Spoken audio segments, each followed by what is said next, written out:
And welcome everybody to another episode of the Spartan Spotlight podcast. I'm Justin Thind of 24/7 Sports. If you are hearing this right now, that means that Michigan State did go ahead and announce their firing of Jonathan Smith. I am pre-recording this at 11:44 Eastern Time on Sunday the 30th. And told that the firing is supposed to come this afternoon, so we'll see if that is accurate or not. I guess you guys will know by the time this drops how that kind of played out, but not out of the question that I might have to pause during this and kind of drop the content that I have prepared, so maybe you'll get to see how the sausage is made. But so kind of diving into this right away. This was something that Michigan State, I think, had to do. I'm very anti firing a head coach immediately. I'm very anti thinking that a rebuild can be done in 2 years when your own players were just true freshmen in that second season. I'm very anti people just saying the word fire without even giving a candidate in mind. I think that if you're calling for someone's firing, you must also say exactly and specifically who is a realistic hire, who is tangibly better. So all of these things I firmly believe, and I still continue to believe, even though I do think that this was a move that Michigan State kind of had to make at this point. I believe that because I don't think that even if you gave Jonathan Smith a injection of new NIL, like kind of like Wisconsin did when they just decided to bring back Luke Fickell, I don't think that it would have made a ton of difference in the outcome of kind of the long-term growth of this program. I think easily you can make the argument that sure, this year they could have been like 6-6. If you beat a bad Nebraska team, if you win in overtime against Minnesota, that's already 6 wins right there. On top of the 4 that they had, you could win a 7th in a bowl game. You could have been 7-6 with just a few different bounces of the ball. So I get that this record isn't as reflective of maybe how bad it might seem on paper. I get he could have been a little bit better than this. I get he could have maybe been 7-6 this year if a few things went a different way. But I don't see a scenario where he ever would have won 9 games. I don't see a scenario where he ever would have won 10 games, where he ever would have made an expanded playoff. So I think at the end of the day, once you know that for 100% sure, without any certainty or without any uncertainty, that you probably do at that point have to go ahead and consider your options. I know that the timing of this seems a little strange to all of us. I know that I wrote a piece last week kind of saying that no matter what the next step ends up being, there's no reason that this couldn't have been done last week after the game, after week 11. I don't think that there's any real reason still, even everything that I do know, everything I anticipate happening in the next couple days, I don't think there's any reason that, again, that kind of Smith couldn't have been fired last Sunday and maybe Joe Rossi, the interim coach, this past week, and then maybe you hire your new coach on this Sunday today that we're speaking about Smith's firing on. Signing day is on December 3rd, so just a couple of days. Every single day counts, but we won't harp on that too much. I guess if the new coach that they hire is a big success and you're sitting here in 7 years talking about how great of a hire it was, nobody's going to remember this past week. I don't think that really should take up any more of our time than this. I did want to acknowledge that was my opinion on that. I think that if you start to think about what type of coach Michigan State should hire next, there's certain molds and certain archetypes that we can kind of go into. But kind of intel-wise first, before I dive into like the general framework of who could be a finalist, who could be the choice. The things that I have gathered so far was that Michigan State has had a plan for a long time. I don't understand why that plan still was firing Smith after week 12 instead of week 11, or game 12 instead of game 11. I should say the double buys mean it's like week 14. But I think that at the end of the day, though, if you defer back to the premise that they've had a plan, I guess you got to just defer to the plan as a whole in its entirety and just kind of see if it works out. But yeah, so this has been the plan for a while. At the same time, Jay Batt, the new athletic director in year 1 at Michigan State, who came over from Georgia Tech in the summer, he was not flinched or moved at all about any of the names that have been moving around the past couple days, the past couple weeks. he didn't have interest in James Franklin. He didn't have interest in Alex Golish. He didn't have interest in Bob Chesney. He didn't have interest in Jason Eck. Or no, Jason Eck is still out and available, but I haven't heard really his name come up, but we'll talk about that here in the next segment here. But like these guys that are everyone's rumored about, oh, like what if they're going to be taken? Like what if they're going to be taken? Like these aren't really guys that he's really kind of flinched at them going elsewhere. So with that being said, that only happens because you know who you want to hire, you know who you're fixated on, and it's somebody that's not one of those guys really. I think that it's somebody that you are confident that will sign on the dotted line here in the next few days.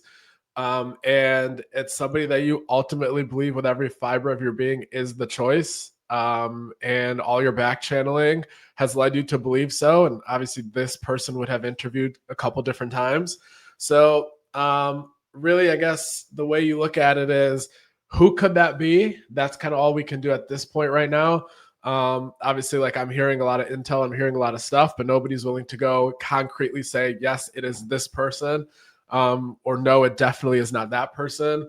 Nobody wants to be the reason that the AD's kind of plan here falls apart at the last minute. Nobody wants to be the reason that they're the only person leaking out of this entire kind of ecosystem. So people are willing to give me indications. People are willing to kind of nudge me and kind of tell me like if I'm wrong, but they're not really going ahead and saying, yeah, this is so certain that you can go ahead and report it with your name on it publicly right now. But based on everything I've gathered, there is a choice, there is a candidate, and it is somebody that Michigan State will hope to have announced here in the immediate, like let's say week or so, and probably then unveiled at that Michigan State Duke game that's coming up. Also, I reported a couple days ago that there's some rumblings of J-Bat pulling off a big feat in terms of a project or initiative that he's been working on. And this funding centric project, I think I can share that much and say that it's funding centric.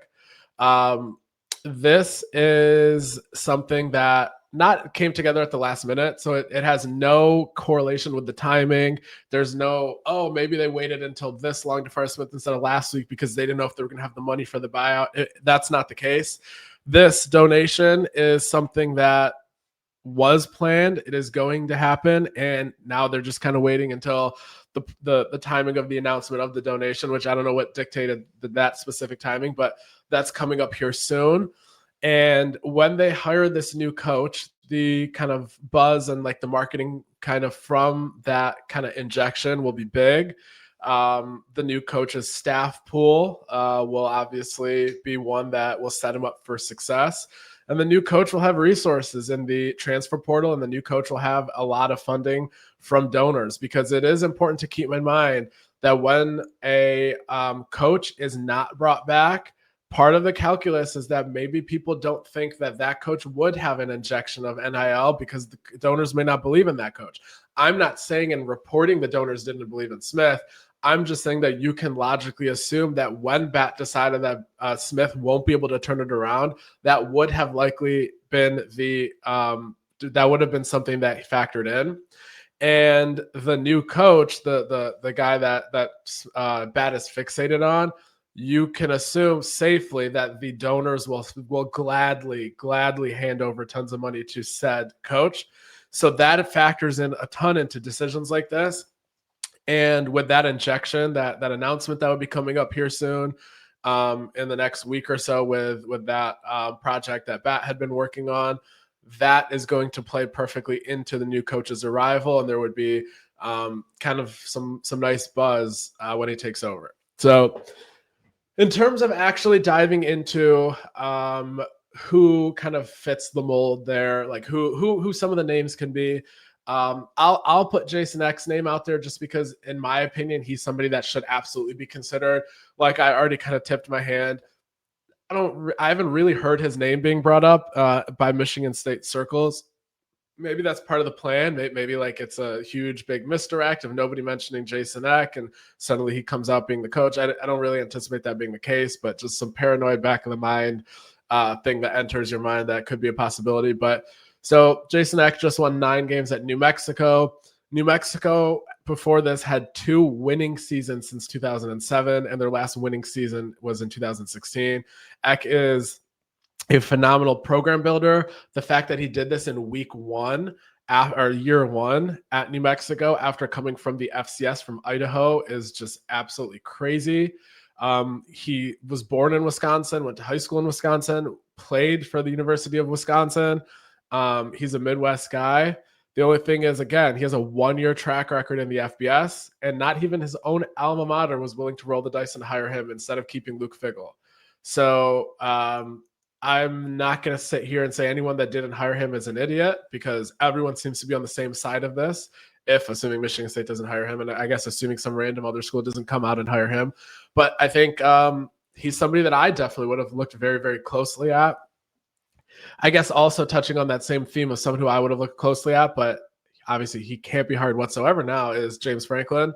I think that people have made a huge joke and a bit out of how he literally can't beat a top 10 team. But how many teams, how many programs out there would be overjoyed at winning almost all of their games except their top 10 games and going 10-2 every year? Michigan State fans should have been. So I think at the end of the day, it doesn't matter. It's a moot point, so I'm not going to argue it to death. But I think before he lost to UCLA and Northwestern, his entire track record at Penn State was that he never lost to anybody that wasn't great. And you would have had the safest ceiling out of any coach in America, out of maybe like Kirby Smart and Dan Lanning. I think that before he lost to UCLA and Northwestern, he was probably the 4th best coach in America. Technically has even more success so far than Dan Lanning, because he has the same amount of Big Ten championships and way more of a track record, way more success. And what he did at Vanderbilt a long time ago was as impressive as what anyone has ever done at a tough job. He won a lot of games at a place that nobody other than him and Clark Lee have been able to do since. So anyway, fact of the matter is he would have had a great operation, relentless recruiter, just a professional operation from top to bottom. His players love him. His coaches love him. So I think he would have been a rock star here. I think he would have put a fence around the state of Michigan. I think he would have been amazing. But people did not think that that would be the case. So moving on. So I think those are 2 guys that I would have looked at that probably won't be looked at. And obviously Franklin definitely won't be looked at. And then moving into like some of the other names, Matt Campbell, he's somebody that definitely throughout this process in recent weeks, like should have been interviewed, someone that should have been talked to. Campbell has kind of had his star fade a little bit just because he won't leave, but not because of him actually being worse than he used to be on the football field. Once again, Iowa State somehow won 8 games this year.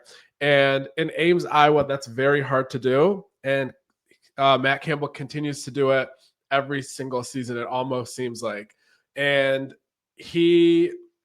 I don't think he actually will end up leaving. Like maybe Michigan State, let's say Michigan State hires someone else. You can't really confidently say, oh, they chose said coach over Matt Campbell. It really might be that Matt Campbell won't ever take another job other than Iowa State. Part of me thinks he eventually will, because he's only 46 years old. But I think that it doesn't necessarily say anything about the likelihood of Michigan State choosing somebody over him if they were to choose somebody other than Campbell. I think that you're looking at a coach who, if he ever went to a place, like I think Penn State should have even hired Matt Campbell.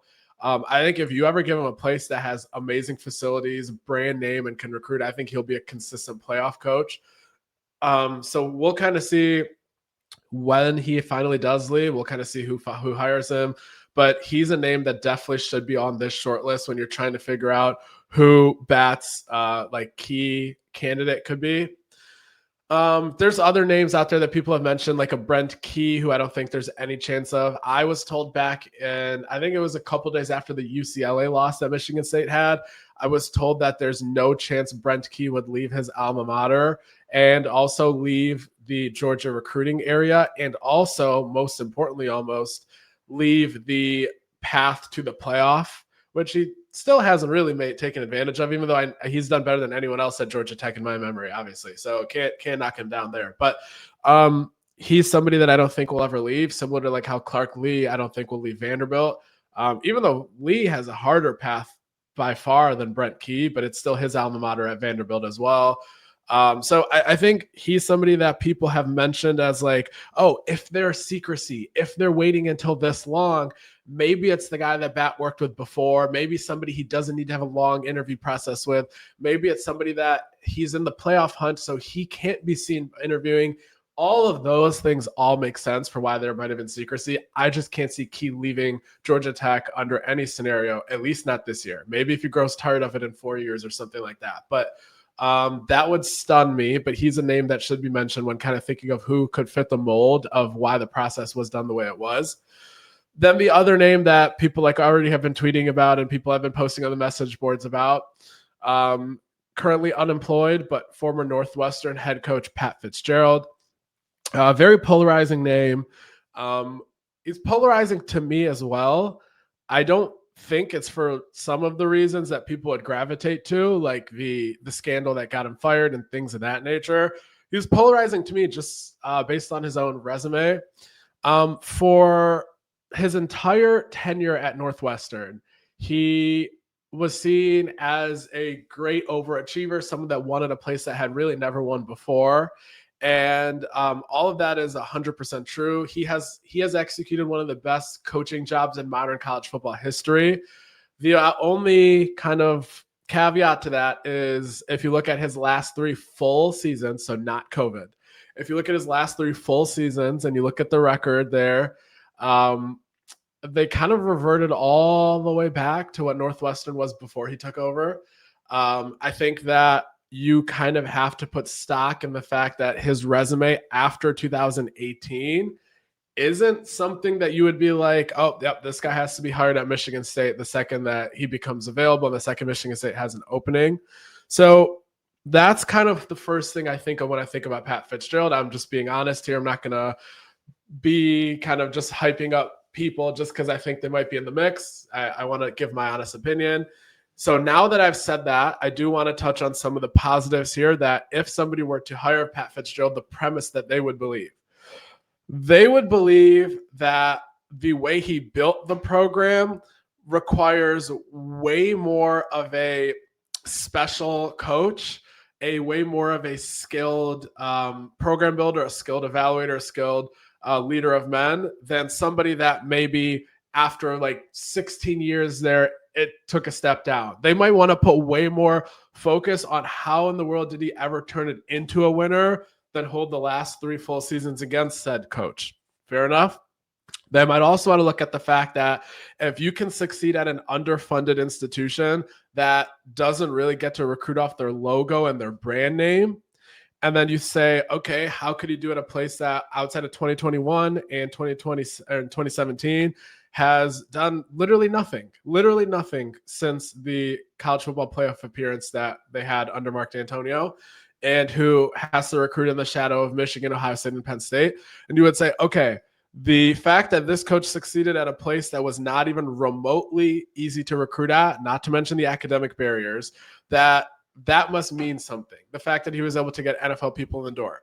Now, a lot of that also goes back to what Jonathan Smith, though, was thought of as kind of why he'd be the good candidate. It is my opinion that is always the blueprint of the type of coach you must hire. I don't care if Smith fails, if the next blue-collar underfunded coach fails, if the next one fails. I think that is always the blueprint you have to use at Michigan State. I don't think if you were to hire somebody that would be some, let's say Brian Hartline type, that like he had some great star power from being able to recruit out of blue blood and had the best talent on the field at all times, and you project that he could be good. And you say, hey, like even though he's coming to recruit at a place that's much harder, we'll just hope he can do it, even though he's always kind of had the silver spoon. So like somebody could argue, okay, then why do you want Franklin? Well, the thing with Franklin is that he actually did that exact same thing at Vanderbilt. Now you would say, okay, that was decades ago, or over a decade ago. And I get it. I hear you. but at least he has done that. And he did that in one of the hardest places to do it. And then went ahead and went to the Silver Spoon place. So anyway, getting off topic there, like Fitzgerald has always and only done it at a place that was extremely hard to do it at. So you would ideally be projecting that out. The next thing that you would ideally project out if you were to hire him is, okay, he went on College Game Day. He was on a podcast with Pete Thamel and Reese Davis, and he talked about what he has learned while he's been away from the game. And he said that basically he's been like going to like almost like any and every program that's been willing to have him and learning about NIL and the portal in ways that he claims that he has a PhD now in NIL and the portal because of the way that he was able to glean insight from so many different places, how his relationships that he has in the industry, which from everything I've gathered, people in the industry love him. I think he was or is the president of the AFCA. I know high school coaches love him.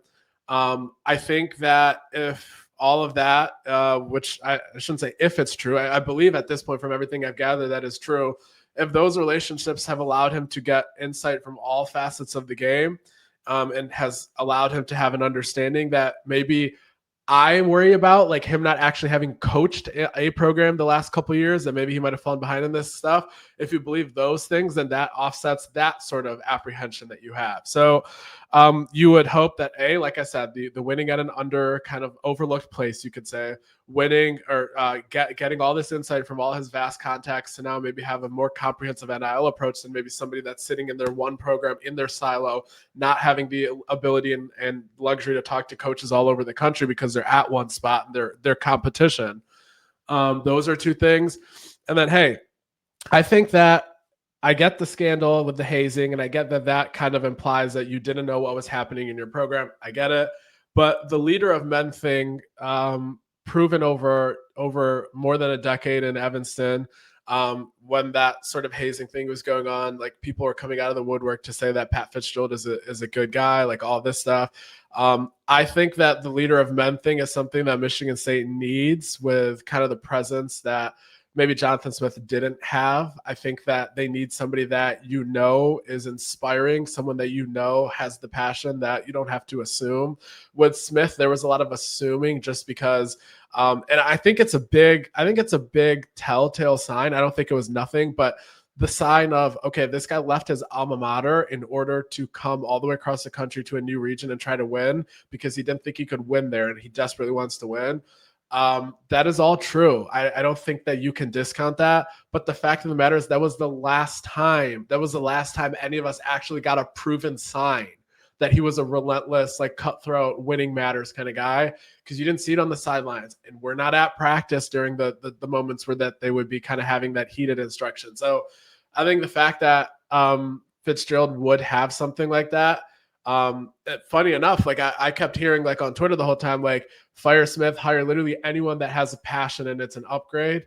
So, I mean, there's always that to fall back on if Michigan State hires Fitzgerald and you're not sold on the other thing. So I think we spent a lot of time on Fitzgerald. I think part of that is because he's the name that I've seen the most on Twitter, the most on the message boards the last couple of days.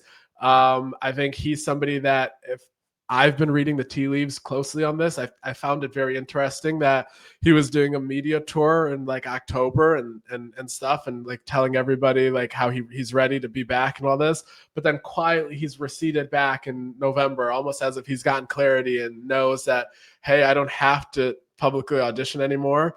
And again, like I'm keeping my I'm keeping my ear to the ground on a daily basis. So I think that I haven't been able to rule him out. I think he's definitely somebody that could be in the mix. And I wanted to spend more time talking about him than others just because I think he's more interesting, he's more polarizing of a case, and his name has been out there the most. So that's kind of the general takeaways here of kind of what I think might be like what to expect in the coming days in terms of timeline. Like I said earlier, to reiterate, everything has to move fast because signing day is approaching quickly.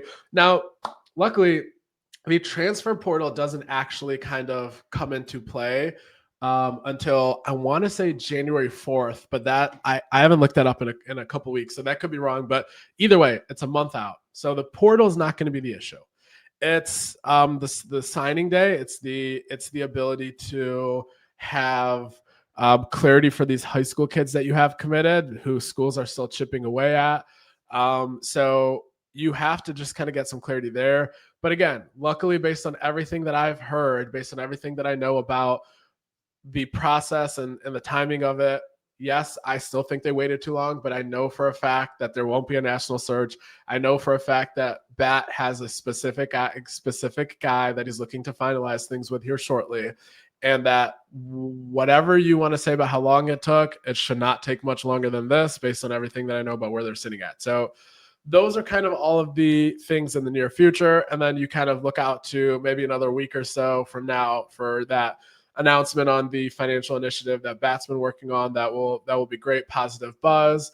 Obviously, like all the fans and everybody here in the ecosystem will know, but you'll also see it. Like recruits will see it, people in the transfer portal will see it. So Michigan State, if they execute this timing here properly, I think they're going to have not only a new coach buzz, they're not only going to have a PR buzz just from like reset, new energy, like everybody coming in, but also the new funding that should be coming out here shortly.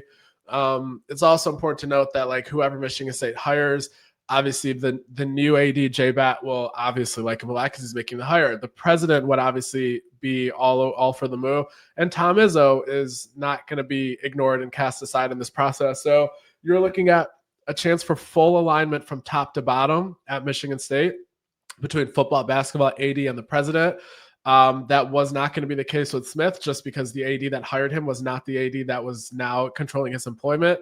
So that'll be a plus for sure from top to bottom. And like I said, the donors will be happy with the new hire because they obviously are some of the ones that control how much funding and the destiny that that coach has for the success. So I think that there's going to be exciting times out of sheer principle of the new structure, of the new alignment, and the fact that the AD that the president and Tom Izzo trusted to hire for this program really like the new coach. So we will be covering it in great detail as the next days, hours, weeks unfold.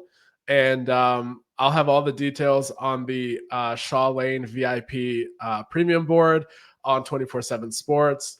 Would not really expect much more podcast content or like Twitter is like barely just scratches the surface of what we do. So I think you're looking at a lot of the stuff now being kind of like just like VIP tidbits and stuff. So please subscribe to the board if you haven't.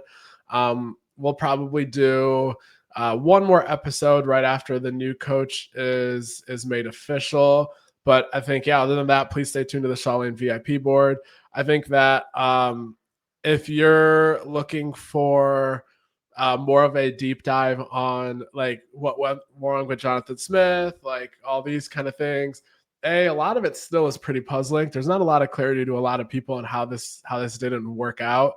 But the time for that either way isn't going to be right now. The time for that is going to be more of a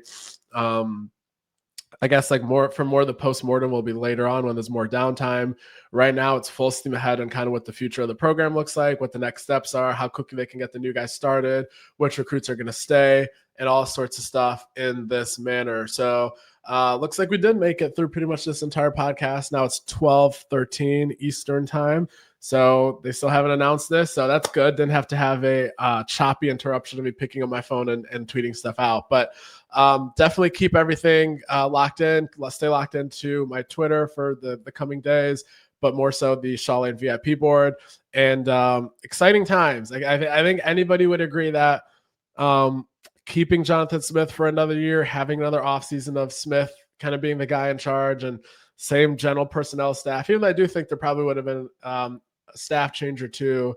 I don't, that would have been brutal for kind of everyone involved. Us from a reporting standpoint that rely on there needing to be news that we can put out there when there hasn't been really any newsworthy periods during the Smith process, other than a couple weeks in the portal and when they retained Nick Marsh last year and a couple of tidbits here and there. But I'm personally excited for just change and for new new energy.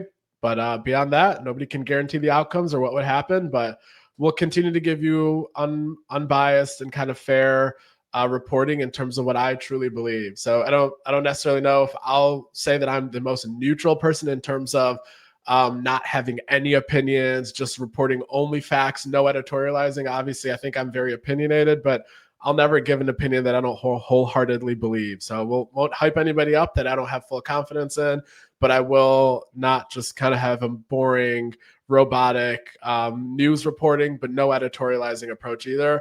Can only give you the opinions I fully believe in, and hopefully some people appreciate that, even though I know others are always looking to bring them back and point them out when they're wrong. But that is the territory. But with that, we will kind of cut this off here, going back to kind of refreshing the social media side of things and waiting for the ability to kind of post this episode here and all the content I've been waiting on. So appreciate everybody joining for this episode of the Spartan Spotlight podcast. Please subscribe if you haven't. Please comment for the algorithm, especially for this one, because I think this is going to be a episode that everyone's going to be coming to and seeing. So again, thanks for everyone that continues to follow along, and should be a fun off season here shortly.